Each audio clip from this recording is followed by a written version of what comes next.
Welcome to the Winged Hussar Pubcast. From fantasy to sci-fi to history and horror, your hosts are about to take you on a journey through all things Winged Hussar Publishing. Sit back and relax as we talk about writing, gaming, as well as interview some of your favorite authors. Let's wing it. Hello everyone and welcome to the Winged Hussar Pubcast. I'm Brandon. I'm Sideshow Mark. I'm Ben. And we are back on part 2 of our interview episode with Ben. Part 1, we had a lot of really good discussion, a lot of good building up the dwarves and what's going on into the novel. But we're going to get into and it was a deep dive. It was a really deep dive and some really awesome questions and answers. But we're going to dig into a little bit more of the spoilery stuff in this episode. So I will warn you when we're getting into that. But I'm going to finish up with my questions from the first episode and then we'll dig into that.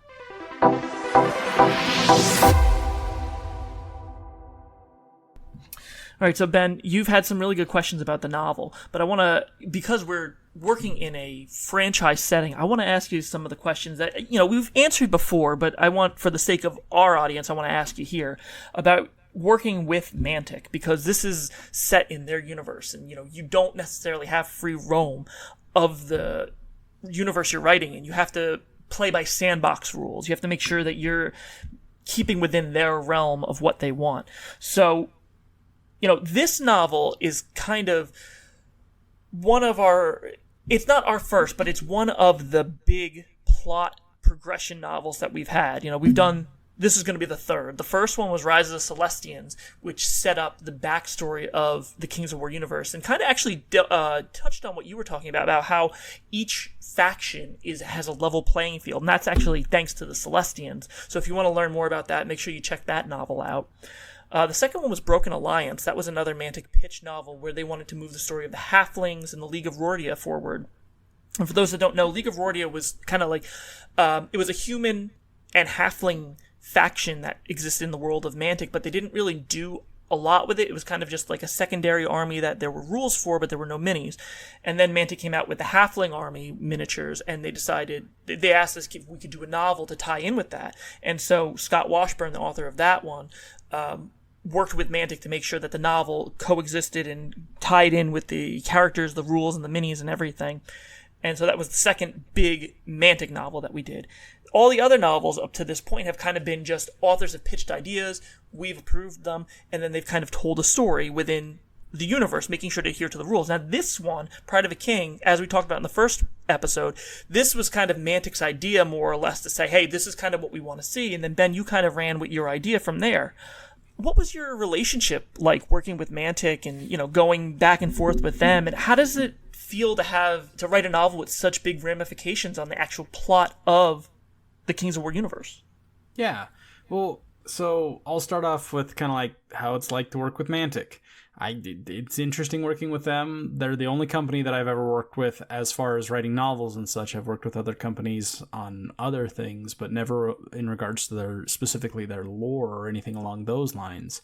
Mark's told me horror stories of other companies, so I count my blessings that in Mantic is usually pretty good at working with me and listening to my ideas.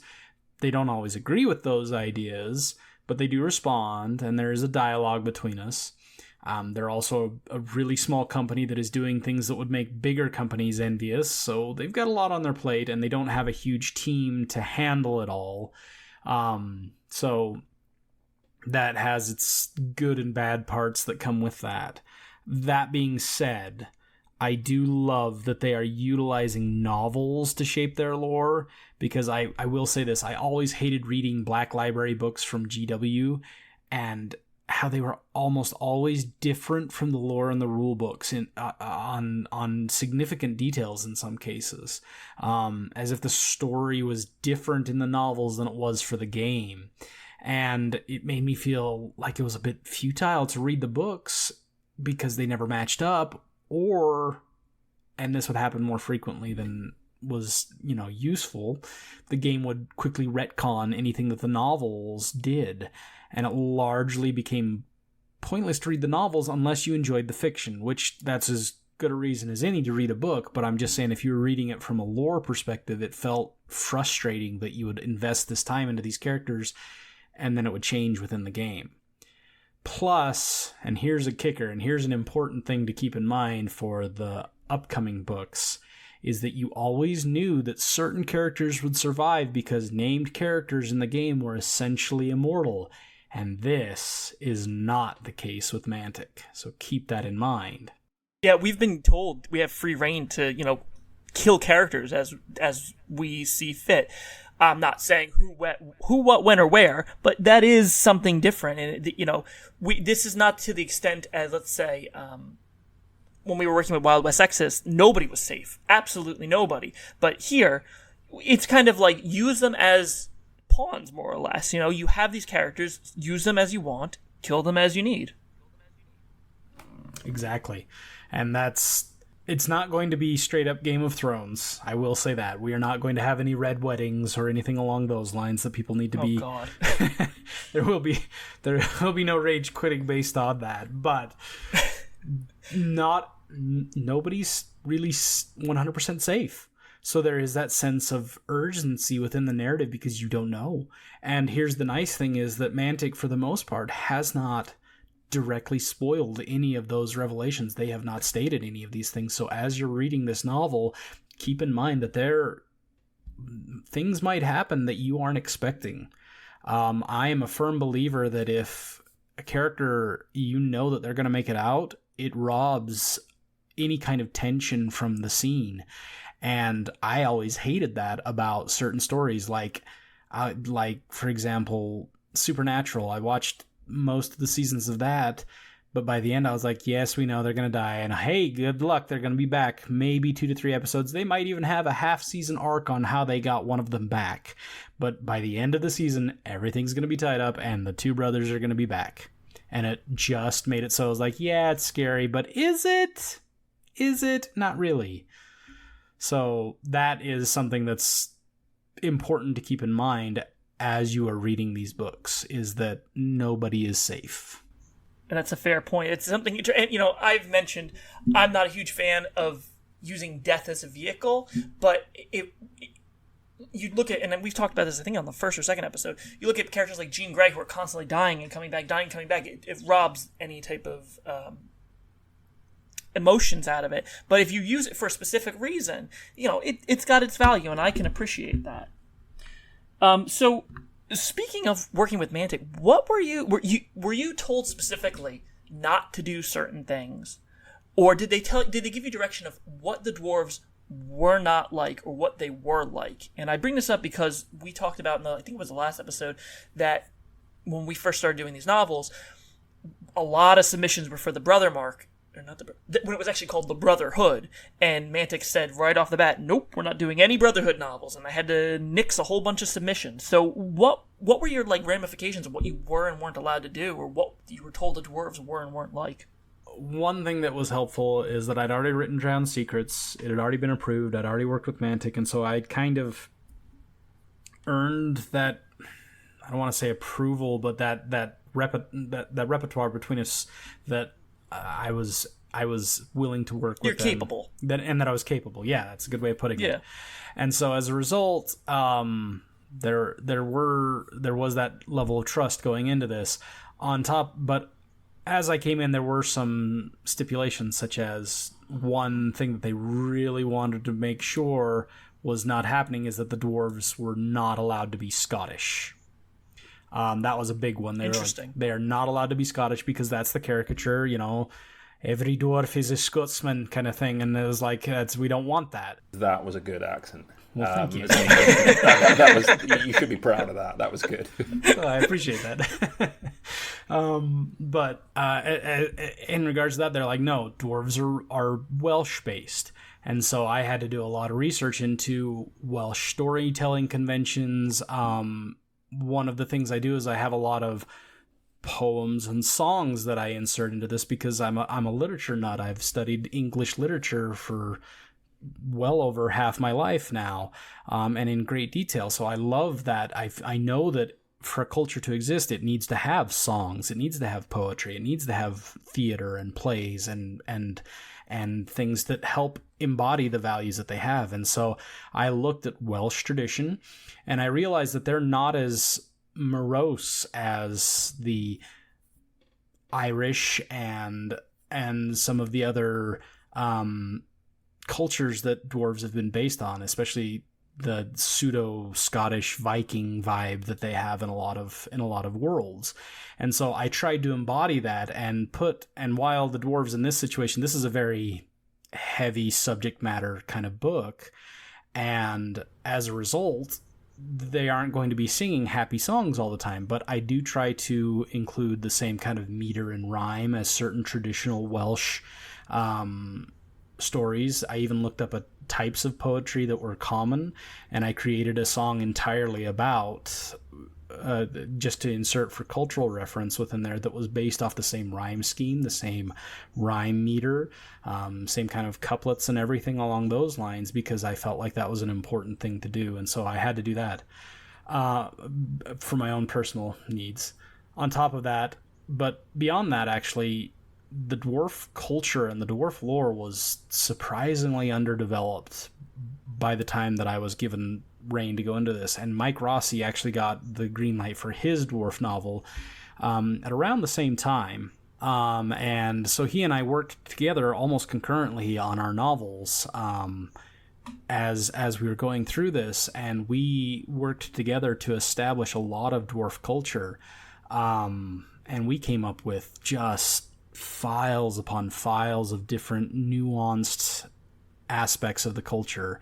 I could write an entire essay on dwarven agriculture that we came up with and how they're able to keep that going. But a lot of, and we had to run all of this stuff through Mantic to be like, hey, this is what we were thinking of. This is how this could work. And I would say a good 85 to 90% of what we proposed, Mantic was like, that sounds great, go for it. There were a few changes, like some of the nuanced stuff. Most of the nuanced stuff that we have never made it into the novel, because outside of a few specific niche individuals, that would have been boring. There was one detail that came up that we thought was really cool, which was on the ventilation systems for the dwarven keeps, and how that would work, and how they need these giant turbines to pump air into these underground tunnels, because they essentially live in mines and there's no way to get air in there. And if dwarves are able to exist on the surface without oxygen and without any kind of like dirt gills or something along those lines that help them get their oxygen, there has to be a way to do that. And the reason that worked its way into the story is because it becomes a key plot point later on in the story. I really wish I could have been a fly on the wall in Mantic HQ when you sent that email through, just to see Matt Gilbert with Stoddard's been in touch. He sent me 20 pages on a 5-field rotation system for dwarf agriculture. I really wish I could have seen. But I do think it's hugely important, that side of it. It's the tip of the iceberg thing, isn't it? That any novel, an author's going to prioritise something, some aspect, which they think is going to drive the story forward the most. From your material I've read, it's always leapt out to me, the world building side of it. And now that you've explained kind of your academic credibility behind that makes so much more sense, because I can't do that. I wouldn't even know where to start. And everyone digs in their own way, and I think it's great that you have put in all of that effort, and even if only 10% of it gets used, it's still worth it, because if you do have to dig deeper, it's all there. And you can tell, we spoke about this on an episode beforehand, about a fantasy sci-fi worlds when they don't feel lived in, because they're not developed. It's kind of almost like playing a video game and it being a sandbox thing, and you're in a city, but there's only 5 or 6 people wandering around because it's underdeveloped. And it just doesn't feel right. And this, when you do put in that effort to stuff that, well, agriculture, does it matter in a war game? Yeah, it does, because you're trying to make the culture feel immersive and believable. And that's what you need, stuff like that. No, I appreciate that. Yeah. One of the things that we ran aground of was, going off of that point, was we developed this long system for the clans and how they worked and how it was different with the free dwarves versus the imperial dwarves. And we developed something called a clansvelt between Mike and I, because that was going to be an important part of my novel. And it was a differentiation between major clans, who were these older clans that had this great renown and all that kind of stuff, and these minor clans that existed and should still have a voice in their government. But how is that represented, especially for the Imperial dwarves, where there's a king? So what role do the clans actually play in it? And so we bounced back and forth several various systems of government, and we actually started basing it a lot off of Roman government, specifically that of like Caesar, right? Of him coming into power and how that worked with like the Senate. And we kind of compared clans to the Senate a little bit and how that kind of works. But with Golok, where he's a very almost to the point of being tyrannical almost, is a very strong-fisted ruler. And as such, what input does the Senate have with someone like Caesar, who has control over everything and does it? Whereas with the Free Dwarves, it's much more of a republic, where the clans are all independent bodies that work together, and such. And so we had that, and Mantic had a few qualms about that one, and they came back and they're like, well, we're not sure about this. We were able to convince them to come around on like the Clansvelt. We had to change some things with that about like its frequency, how often it came up, because at the Clansvelt, the major and minor clans meet, and the king doesn't have a presence other than as a formality at the Clansvelt, and they sit there and they discuss the behaviors of the clan and who deserves to be considered major and who deserves to be considered minor, and what kind of role they will have in dwarven society. And that's what the Clansvelt is based around. And minor clans can submit themselves for examination to see if they warrant that advancement. And so that was something that we came up with. And we had to talk back and forth with Mantic and get that worked out. But it turned out well, and it works into the story of Pride of a King and is an important part of the story. Another thing that we ran into was the Stone Priests. Now, I based a lot of this on my own personal experience because I grew up and still live in a highly religious community. Like religion is a cornerstone of where I live. Now, I myself am religious, not that matters entirely, but it does affect the lens through which I see things. But I've also seen the good and the bad of a society that's based on a deeply religious society, and I decided to base a little bit of the dwarves off of that, because their priests are such an important part of their lore, and their gods are such an important part of their lore. And the dwarves are different from the other races because they are the only race that, besides the Varangur, who still worship one of the primogenitor gods of Dianek. And Dianek is kind of it seems like the only good guy of the primogenitor gods, especially after reading Rise of the Celestians. She's like a mother to them. And so I based this whole religion around them. I came up with formal titles for them. And referring back to how, like, deep diving into other religions, deep diving into other cultures, I researched some Celtic and Welsh mythologies of certain things, and I adapted some of those, one story in particular, into a legend that Ofin tells Bannock in a scene to kind of as the icebreaker between them, and it's to teach a lesson because he's a priest, and that's what he does, is he teaches sermons and all that kind of stuff. And so working that in there was fun because it's based off of a Celtic mythology, but with a dwarven twist on it that fits really well within dwarven belief systems. We had a little bit of back and forth with Mantic about how the religion worked with them. One of the things that we had to change was we came up with the term diakon or diakon, I can't remember how it's pronounced, to refer to stone priests, because it just felt weird always being like stone priest, stone priest, stone priest. So I figured, well, the dwarves have a culture, and just like we have different names for our religious leaders, bishop, priest, rabbi, whatever the case may be, they would have different titles for them. And so I was like, well, let's call them diakons. And they came back and said, well, we don't really like the name of that. It meant deacon in Welsh. And they were like, well, let's try, how about, and so I pitched a couple others, and they finally settled on athro, which means teacher, so still works. That's really interesting and something I didn't pick up on the edits. It's clearer now that you're explaining it to me, but when working in these universes, sometimes the hardest part is making sure spelling the terms doesn't feel like you're reading a battle report. It's just using that as an example. If somebody, a first-time writer, might just use Stone Priest over and over and over again. And I don't think I would necessarily look two ways about it because we're utilizing the terminology that we're being given. But you took that a step further and said, well, if we're writing a novel based on the universe and we want to flesh out the lore of the universe, they should have terminology that they're using for their specific groups like we have. So that's actually, I give you kudos on that because I didn't pick up on that in the first read. And that's another really, really big lore detail that I think helps to flesh out the books in a universe while still maintaining the source material. Yeah, we did a couple of things like that. I also came up with a swear phrase because it felt irritating that some swearing or some cursing didn't.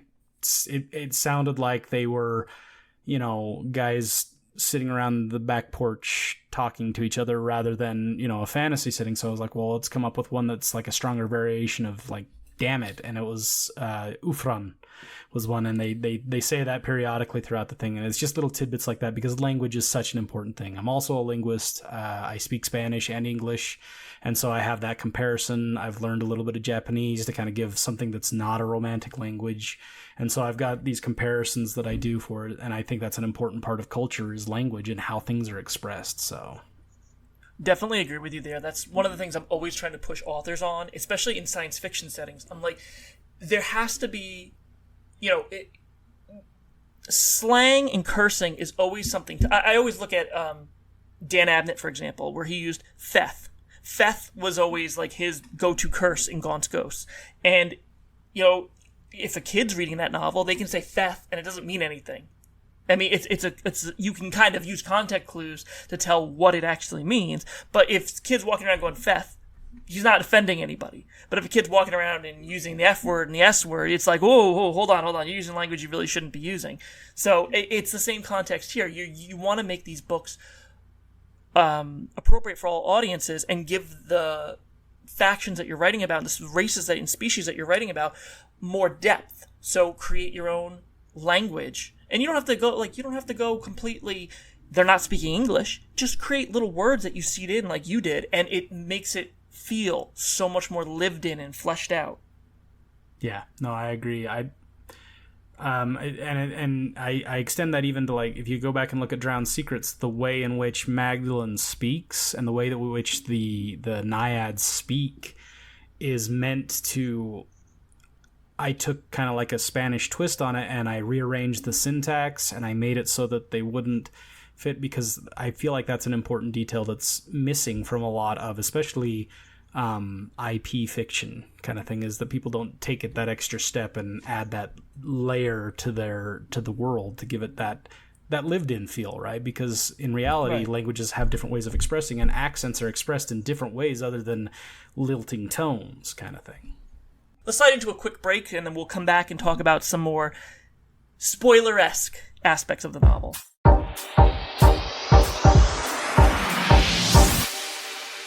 And today's episode is sponsored by On Military Matters, your source for new, used, and out-of-print books on military history, wargaming, and modeling. Check them out at onmilitarymatters.com, and make sure to sign up for the weekly e-flyer.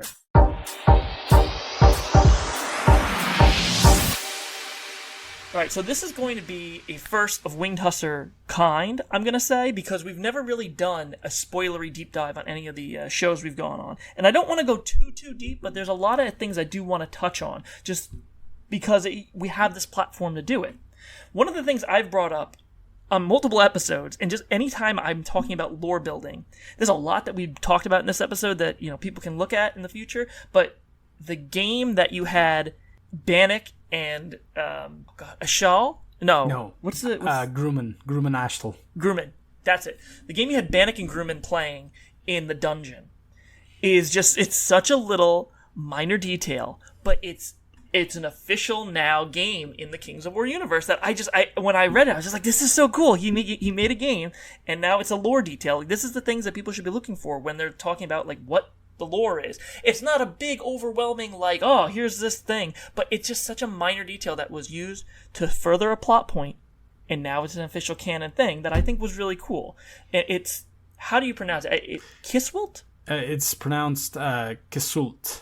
So, like, Kesult kind of thing is kind of how, at least that's the Google translates, because unfortunately I don't actually speak Welsh.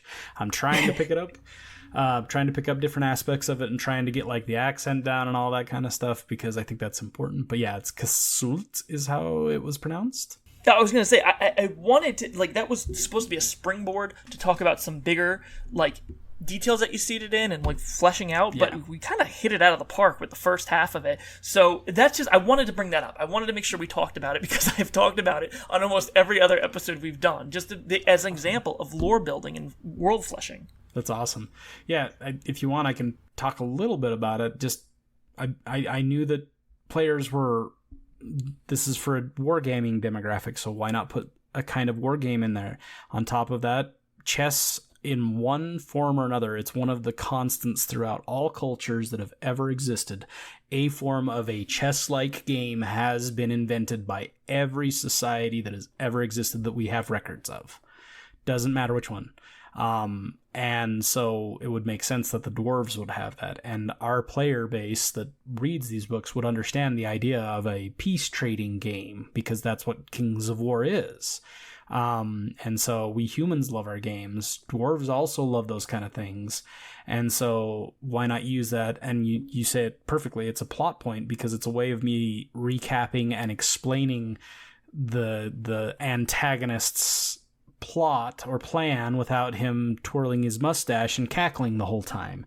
And it's a way that we can do it in a way that sounds like he's gloating, but it's not an in-your-face, and it doesn't sound patronizing to the reader or lecturing them on this is what's happening, this is why I'm so brilliant kind of thing. Let's talk about the characters then.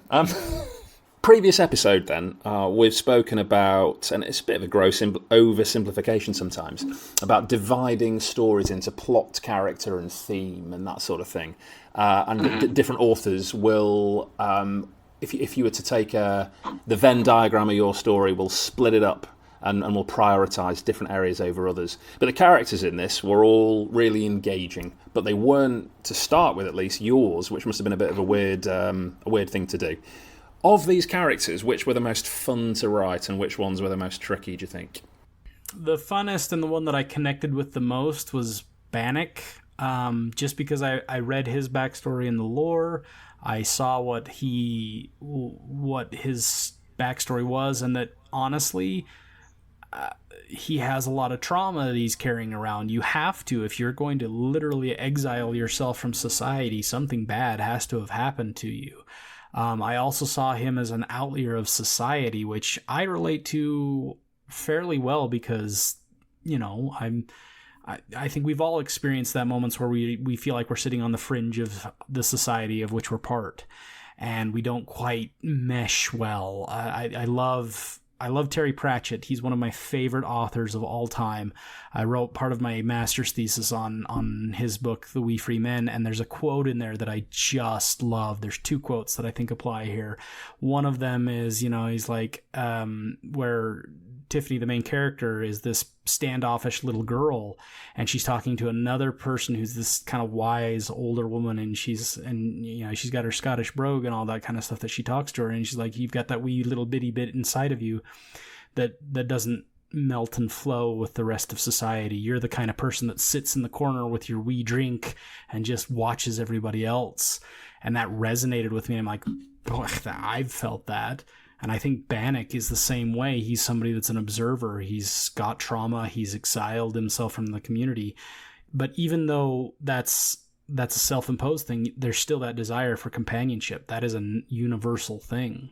And so I resonated with Bannock a lot. He was probably the easiest character to write for in this. The hardest was honestly Herneas, because Herneas is a stoically charismatic individual almost. Like, he inspires. He is a natural born leader. He's very intelligent, but he's also fiercely independent, which are all wonderful traits and all really cool things to do, and making a character that embodies all of those things without making him seem like he's, Superman and invincible and relatable at the same, and still making him relatable. That was a challenge with Herneas because he is such an intelligent, tactical, smart, and capable character that conveying that without making him seem like he's OP, was probably the most difficult part. And especially since he's one of the central point of view characters in the whole story. So I think those two are my two extremes between the two of them. So yeah, I mean, all the characters are really, they stand on their own, and I want to get back into that in a second. But there is something else I want to talk about, is we did add in a last-minute addition, like literally right before I sent it to Vince to lay out, and that was about a certain ale that Mantic came up with. Do you want to talk about that and any other Easter eggs you might have seeded in? Oh yes, there's lots of Easter eggs. That's one of my favorite things about writing these novels, is that I get to put Easter eggs and nods to various players in the community and various real-world things. And it was funny because Ronnie, in his, eclectic way, decided to purchase a type of rum. And I don't know if he purchased the brand or if he just purchased a certain limited run or whatever the case may be. Is I don't understand the full details, but he ran this contest for the community where he had purchased this rum, and he's like, hey, let's name this rum, and it's going to be an in-world brand of rum that we're going to have. And it just so happened that he reached out to me after we had just finished the final edits of the book and it was getting ready to go for layout and all that stuff. And he's like, hey, we've got the name of this rum, and he's now announced that it's called Goblin Blaster, which is based off a unit in the actual game, which is a fun little detail. And he's like, can you put a reference to this rum in the story?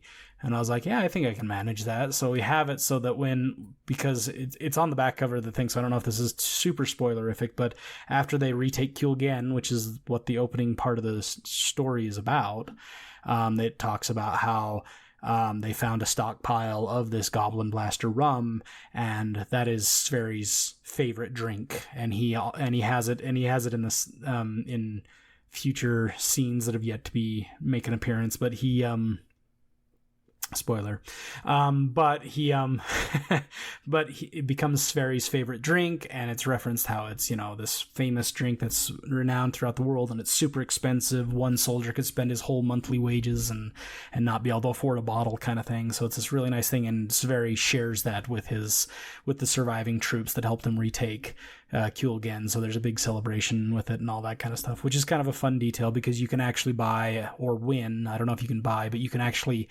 win a bottle of Goblin Blaster in our world, and if you are someone who partakes, you can imbibe the same stuff that Sverry drinks. So it's kind of a fun thing. Any other character Easter eggs or community Easter eggs you seeded in? Absolutely. At the Clansveld, you'll meet a character that is from a guy who I haven't met in person, but I've talked a lot with on Facebook and spoken with him and swapped messages with him about his characters, and it's Mendeleev and Minerva. Yes. Yeah, and they are and he's a big old dwarf player, and he's created Fool's Hold because his whole basis for his army is that they mine pyrite because they use it in a process to create blasting powder with pyrite, which is fool's gold, right? And so it's a play on words, and it's very clever. And he himself is a geologist, so he has this super in-depth understanding of how that could actually work in real life. And he's also a medieval enthusiast, so he knows how medieval alchemy kind of works. And it was such an inspiring story in his characters that while they only make a cameo appearance in The Pride of a King, they make a reappearance in the upcoming sequel, and they are actually an integral part of the plot. Now, they're still going to be side characters. They're not going to be central characters because I don't want to steal that much from a player and kind of take over their characters from them, but they do play an important role in the story, and they have more interaction, so that's kind of fun. That's fantastic. As soon as you brought up the Clansville, I'm like, I know exactly what two characters you're talking about. I saw the scene clearly in my head because it stuck out to me. When I was reading it, I was like, he's putting emphasis on these characters, and I think there's a reason behind it. So it stood out in my memory as like a scene that was clear. So good job with that. Well, thank you. Mark, do you want to ask some of the? We kind of touched on some of the questions we had about the characters, but do you want to skim through that list and ask whatever? So doubling back to the characters, I think one of the things which makes this novel unique and different from Drowned Secrets and a really different approach, which you've done to a much greater extent here, to something I did a tiny bit of in a previous one, is taking some of Mantic's characters. So you got Drowned Secrets where, I don't know, let's call it 90% creative freedom. I guess it's never 100% when you're using someone else's races and lore and stuff.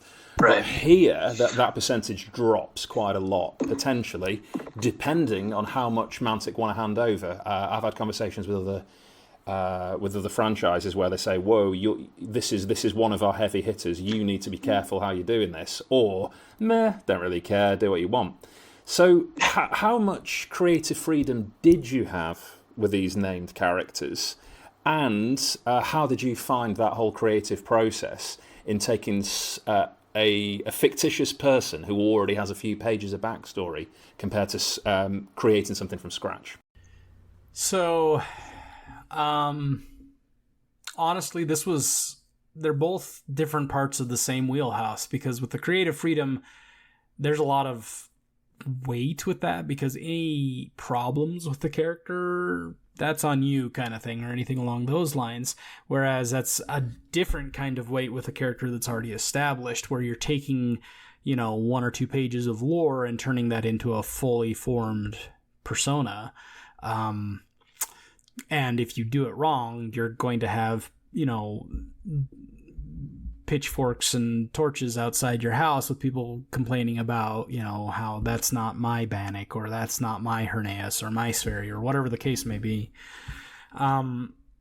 But the fun thing about that is I always love games of what if or extrapolation. I love that. That's one of my favorite things to do about characters. Is I love things like fan theories, where people will go into them, and even though it isn't canonical, they look at the details of movies or books or stories or whatever the case may be, and they make inferences and connections that you go, "Oh, that's a cool idea. I never thought of it that way." And I love doing that with these characters, and I loved doing that and taking and being like, well, we don't really get a sense of Bannock's character in the lore other than a few like surface area hints, right? We know that he's an outlier because he's got this earth elemental that he hangs out with, and earth elementals are supposed to dissipate after a couple of days. So I thought, well, that's kind of weird. Why would he have that? And it's like, oh, well, he's an outlier of the community. He's self-banished, but he still probably wants some kind of connection. And he finds that in Kragoth, his earth elemental. And because of that, he's found ways to keep Kragoth there. And that freaks the community out. They feel like it's weird. It's unnatural that he would want to do this. And it's unnatural that Kragoth would be willing to stay in this corporeal form, because that goes against what elemental spirits are.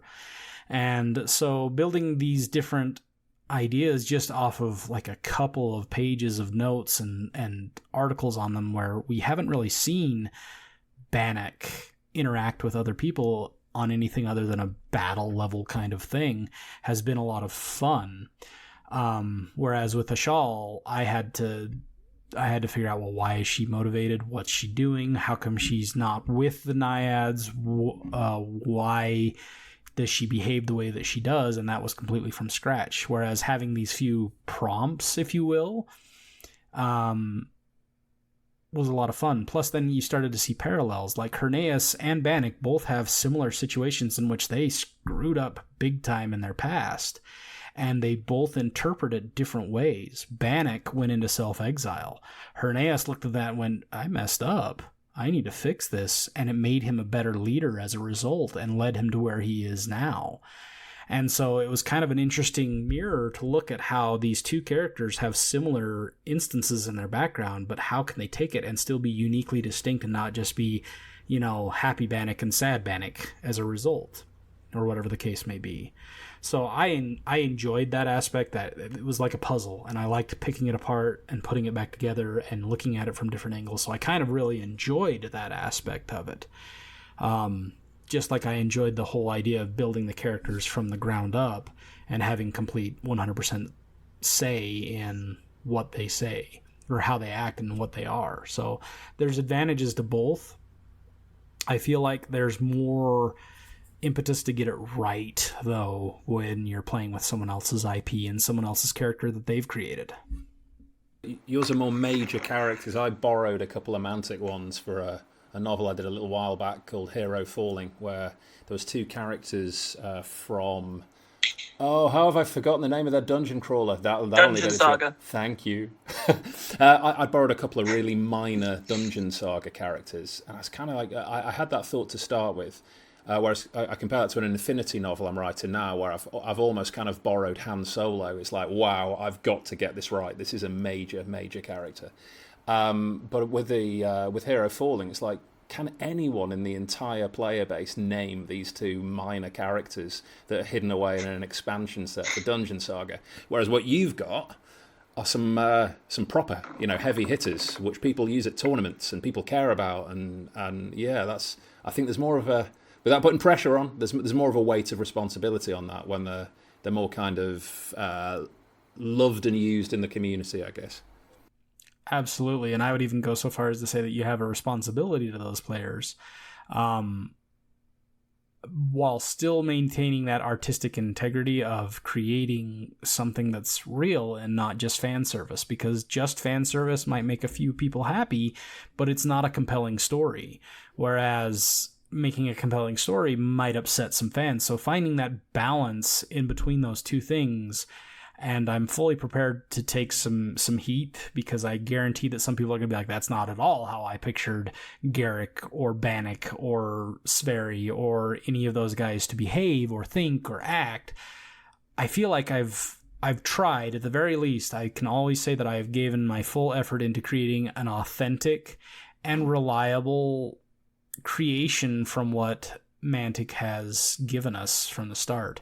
And I've tried to be faithful to that adaptation and create something that players will go, no, that actually makes a lot of sense, and I kind of like this character. So I think of the characters you did, the one which leapt out to me, reading through Bannock straight away, and I was trying to put my finger on what it was, and I think it was the relatability of the feeling of guilt, which came out of these visions, because I really like the supernatural, something between supernatural and psychological, because there's just like, okay, it is, when you first find out about the visions in this opening chapter, is it ghosts or is this trauma which is playing out on a more psychological level, and you've got to kind of find out as you go into it. But either way, it's something coming from guilt, which we can all relate to. But those visions, what was the creative process in developing those for Bannock? So I started out being like, well, there's a mystery that Bannock, there has to be something for Bannock to do. If all he's doing is sitting around going to meetings and pleading for the free dwarves to get help from the Imperials, then that's going to be that's so boring, obviously, right? There's no reason to write a story about that, because we live that every day. We sit in meetings every day that we go to work almost, and so that's so boring. So I had to come up with an idea of, well, where's that going to be? Another fun thing that I did is I started out the novel, and as I was starting out, I was like, man, I really want to add some background, and I want to develop the story. I want to give some flavor to the dwarves, and so I started creating these intro quotes, these faux quotes that are from prominent people within the universe, and it's a thing that's been done. Frank Herbert did it with Dune at the beginning of every chapter. He had a quote from Princess Irulan or something along those lines that would explain kind of what was going to happen in that chapter or relate to something within that chapter. And the first quote that I came up with is actually the first one for the first chapter. And it's a quote from Queen Rosin, which I was like, or Rosin. Rosin, I think is how it's pronounced, because again, Welsh, And I wrote this quote out, and I'm like, man, I really like this, but why is this here? Where is this coming from? And I was like, you know what? We never learn anything about Golek, and where he's not a character that's actually present for any of the story, we never really see Golek. How can we have him still be present in it? And I'm like, well, why? Let's have Bannock investigate this. And so I created the character of Queen Rosin, and then I was like, you know what? Let's have her be dead. Why not? She has this memoir that she's published. She was well liked, but ultimately not an important character, or not an important person as far as the kingdom goes. And then I started putting that onto Bannock as like she was talking to him and urging him on to investigate things about the kingdom and about her life and about Golok and all of this stuff, and kind of the impetus for, not everything's okay at home, right? Like, not everything's what it seems. And as I developed this, I developed like, well, what is this spiritual? Is this supernatural, or is this PTSD, which Bannock obviously has? And so I eventually developed that this was a type of coping mechanism that he had to avoid his trauma. And that's revealed towards the end of the story, how Rosin's specter is this coping mechanism that he has for the ghosts that are floating around him. And as we started doing that, Brandon came back. He's like, it's a really cool idea, but it just kind of seems to come out of nowhere. Where does it come from? I was like, you know what, you're right. We need to add some more stuff to it. And then I was like, you know what? I talk to myself all the time. And that is a type of coping mechanism. It's an actual psychological way of processing information that some people have, which is why some people talk to themselves, is because when you explain some things, you understand it better. And so I do that to myself. I explain to myself what's going on. And I'm like, well, what if Bannock had that same tick, that same mental processing capability? And so I inserted a bit of myself in Bannock there, and I'm like, well, yeah, Bannock's talking to the people that he feels that he let die, or that he knew and that have passed on, or that he's grieving for, or any of those kind of things. And he talks to them to process his emotions, to process his mental state, to think about how this is all working. And they take the form of ghosts. And so he actually imagines them being there. Now, whether they're actually there, whether these are actually the specters, that's a good question. And I leave that purposefully ambiguous because I think that that's an interesting aspect to consider in a world where angels and demons actually exist and ghosts are actually on the battlefield and fight. Are there actual ghosts that will come and visit people from beyond the grave and talk to them as if they were old friends? I mean, that's an interesting thought to have. And so I leave that kind of purposefully ambiguous, but with clues as to either way it could go. So, yeah. One last thing I want to talk about before we wrap up is more of an anecdote than anything. So I'm hoping that the secret of Golek being an abyssal and having, basically sold his soul to unite the dwarves will be a nice little payoff effect for our readers and people who especially like playing Kings of War. But there was a moment when you and I kind of panicked and were like, oh, how did this come out? I was on Mantic Universe podcast and Chris Thomas brought up something. He threw away a quick line about Golek being an abyssal so quickly that I skimmed over it on purpose because I'm like, I don't think that's common knowledge. I don't know how he found that out, that I just kind of let it be. And you messaged me and you're just like, how did he know that? And I'm like, I don't know. We're just going to let it be and pretend it didn't happen.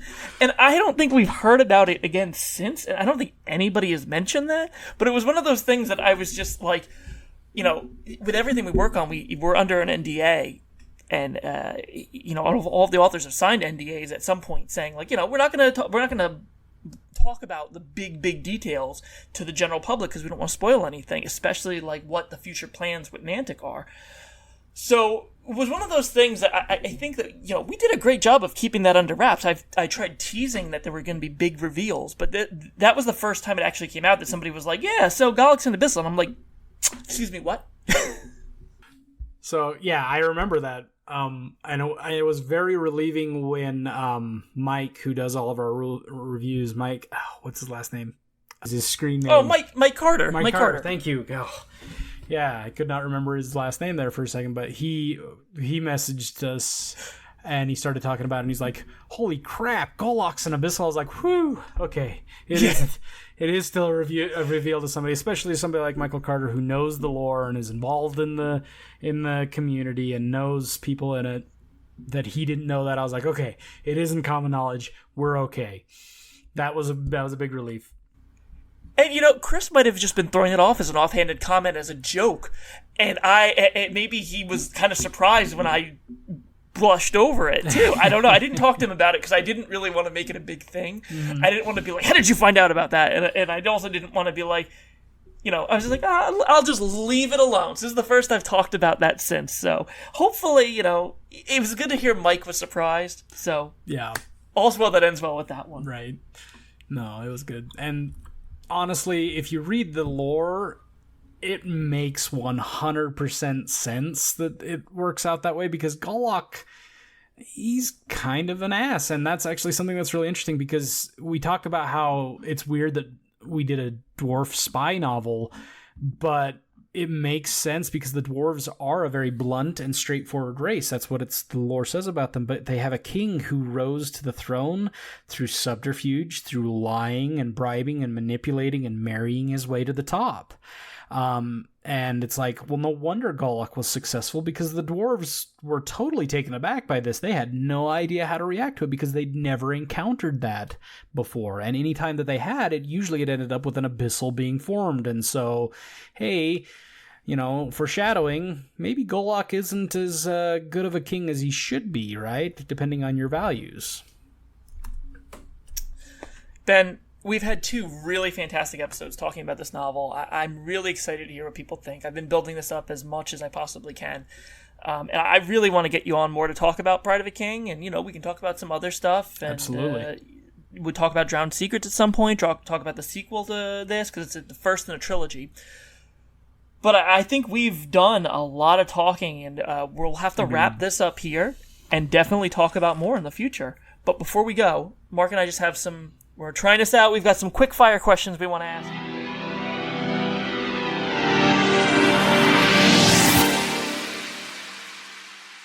I've read this off. I was on a Bolt Action, another franchise I write for. I was on a podcast with some Bolt Action guys, and they got this as a standard thing. So I thought, I'm going to plagiarize that horribly, because it was a really good fun thing. So I'm going to launch that in a second. Flattery. Yeah, absolutely. That's all of my writing is. The last thing I was just going to end on that one is, this has been fantastic to have a chat. I know we've kind of worked together on and off with various projects over the years, but I've learned an awful lot about your skill set from this, which is going to backfire horribly on you now that I know that. So now I know about your linguistics background and how much detail you go into with the cultural side of this stuff. Anyway, there's an email probably coming your way in a few minutes about Basilean sea shanties. So best of luck with unpicking that one. Right, quickfire questions. 10 quickfire questions. Some are part A and part B. So in either, basically you've got 1 sentence or less to answer each one with no real justification as to your answer. And off we go. Star Wars or Star Trek? We shall be judged. Yeah. Star Wars or Star Trek? Star Wars. Okay, you chose Star Wars. So in that case, Han, Luke or Leia? Luke. The correct answer was Wedge Antilles. Yeah. Okay. All right. Pineapple on pizza, yes or no?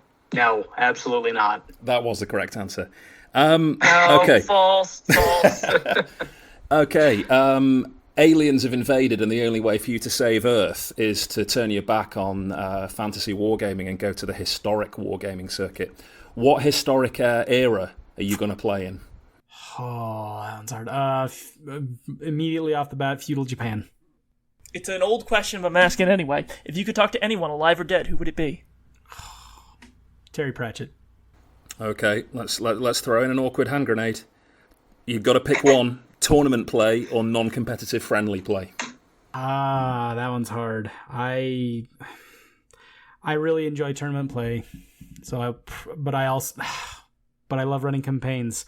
If I had to choose between the two and I couldn't have any of the others, it would probably be non-competitive because I'm not the most competitive player. Nice. If you could live in any universe, any video game, movie, fiction, whatever, non-fiction, whatever you want to do, if you could live anywhere, where? If I had to live there, Animal Crossing. Nice. Good choice. Simple one-word answer. Well-painted minis. Are they lucky or unlucky? The first time they meet the battlefield, they're always gonna fail for you, and then after that, they always do well. Nice. All right, what's something on your bucket list? Visit Europe. Nice.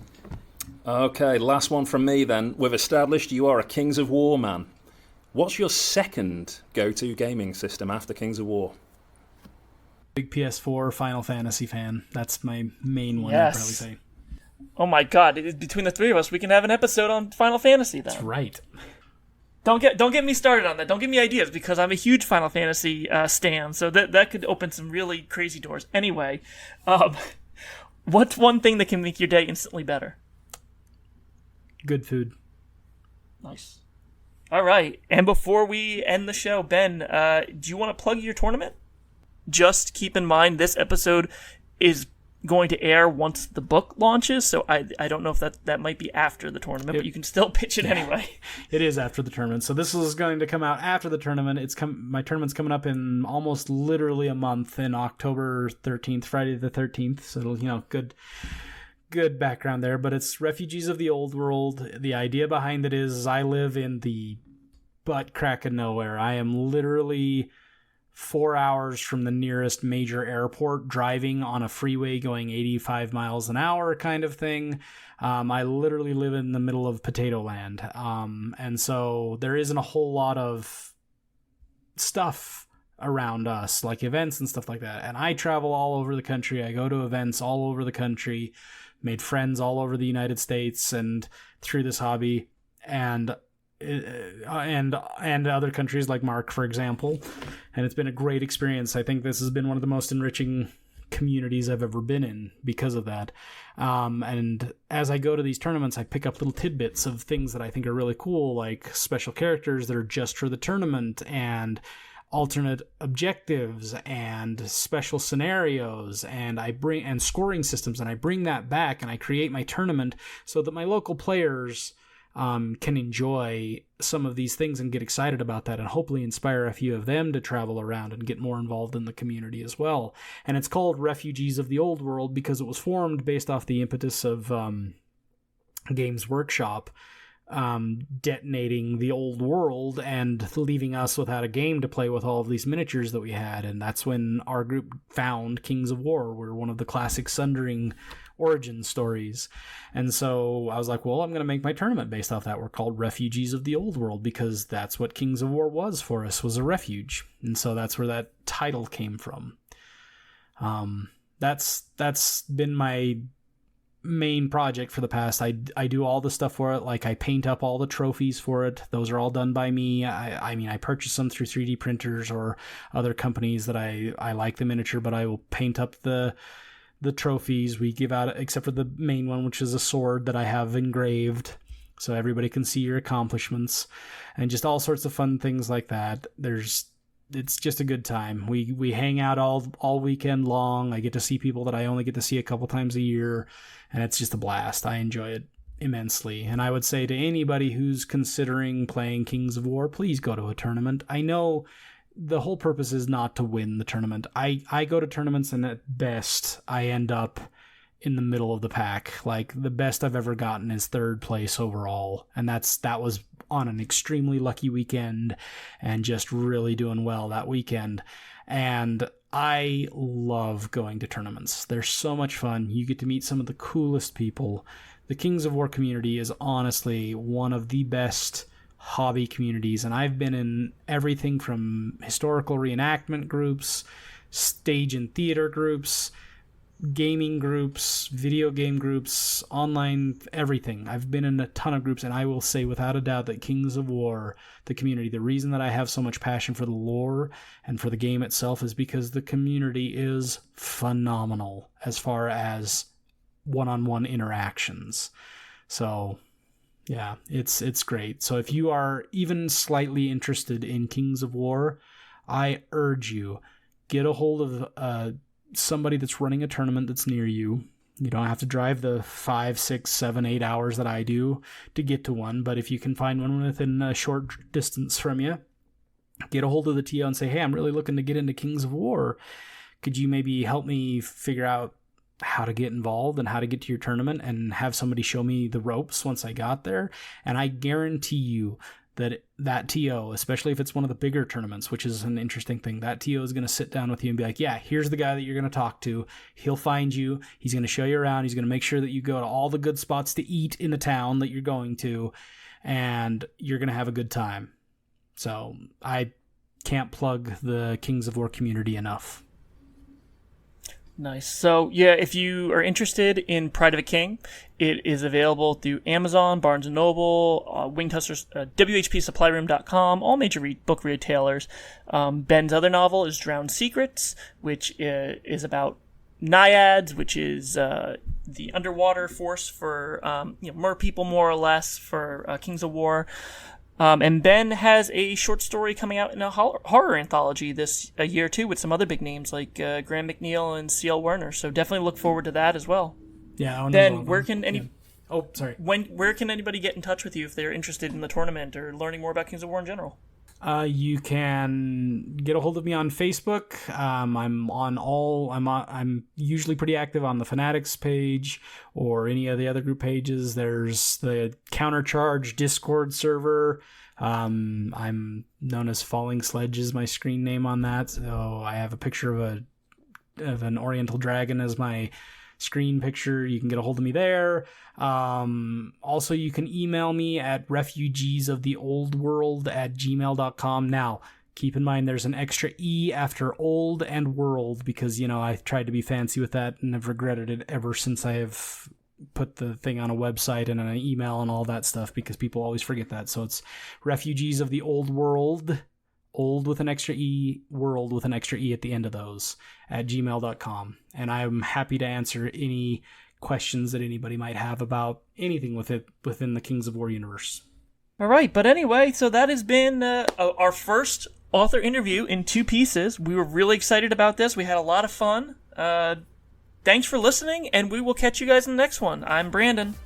I'm Mark. I'm Ben.